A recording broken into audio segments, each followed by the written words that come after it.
एक वृद्ध आदमी ट्रेन में सफ़र कर रहा था। संयोग से वह कोच खाली था।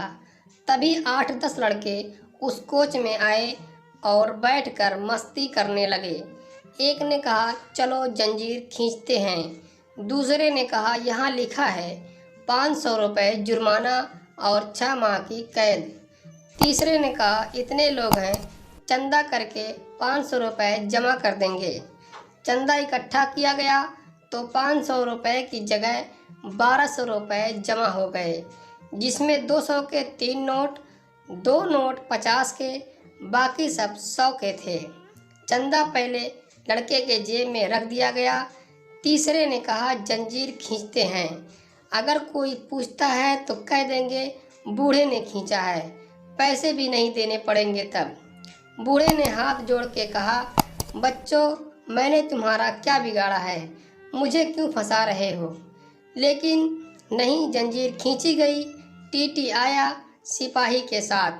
लड़कों ने एक स्वर में कहा, बूढ़े ने जंजीर खींची है। टीटी बूढ़े से बोला, शर्म नहीं आती इस उम्र में ऐसी हरकत करते हुए? बूढ़े ने हाथ जोड़कर कहा, साहब, मैंने जंजीर खींची है, लेकिन मेरी बहुत मजबूरी थी। उसने पूछा, क्या मजबूरी थी? बूढ़े ने कहा, मेरे पास केवल 1200 रुपये थे, जिसे इन लड़कों ने छीन लिए और इस पहले लड़के ने अपनी जेब में रखे हैं, जिसमें 200 के 3 नोट, 2 नोट 50 के, बाकी सब 100 के हैं। अब टीटी ने सिपाही से कहा, इसकी तलाशी लो। जैसा बूढ़ा ने कहा, नोट मिलाए गए। लड़के के जेब में 1200 रुपये बरामद हुए, जिनको वृद्ध को वापस कर दिया गया और लड़कों को अगले स्टेशन में पुलिस के हवाले कर दिया गया।